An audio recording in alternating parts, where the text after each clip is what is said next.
Here's the tab for these first two G major scales, open position and second position.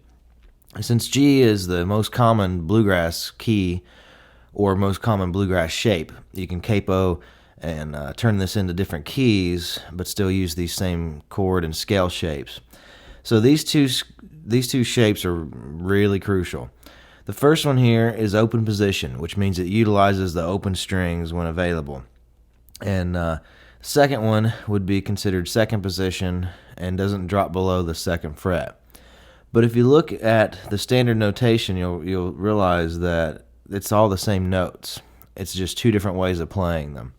And by having multiple options, we can phrase things differently. We can move from one thing to the other differently. It's having two different shapes to work with for the same notes, and it just opens up a lot of doors. As part of this series, we're going to take a look at third position, which I consider to open up a ton of doors when it comes to the fretboard. It's again using the same G major scale, same notes, but it pushes up the fretboard in a more drawn-out pattern and really connects some dots and really opens up some other options as far as where to go. But start off with these two scales, know them like the back of your hand, literally, and then we'll go from there.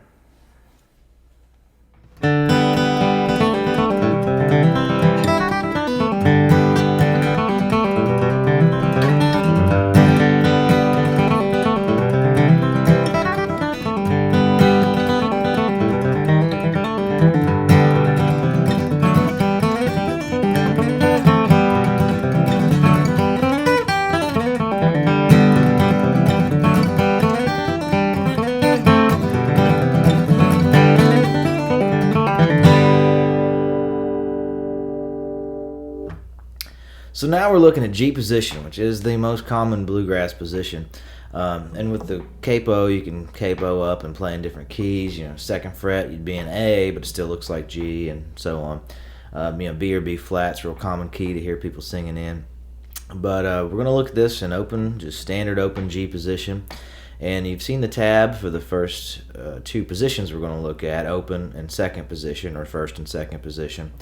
I'm going to play through these two scale shapes right now, and just so you can see what fingering I'm using and the placement, so forth. Here's open position.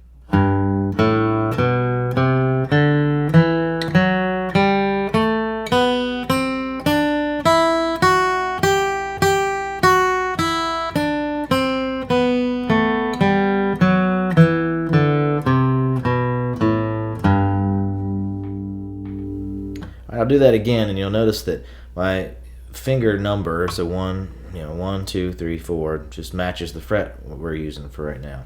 So third finger, third fret, so on.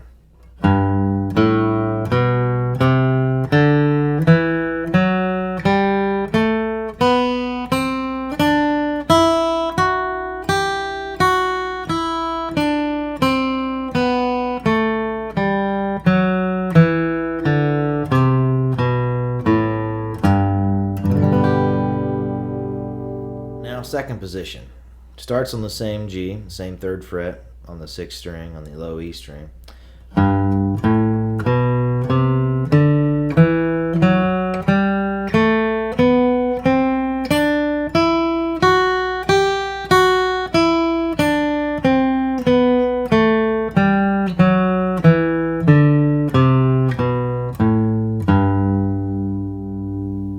Notice there I've started with my second finger. I didn't come down here and start with my first, because that would push me out of position. We've got 4 fingers, and that, if we think of that as we can span 4 frets at any time without much effort. They're just there waiting to work.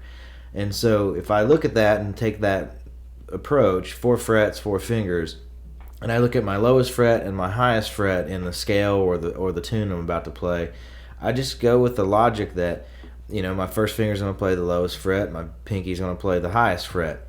We can adapt away from that to make it more suited for the particular moment, but as a starting point, that's where I hover around.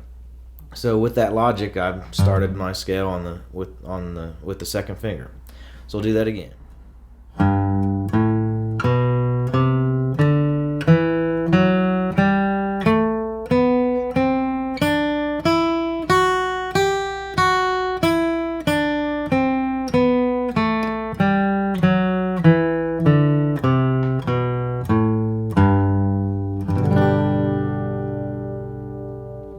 Know those scales.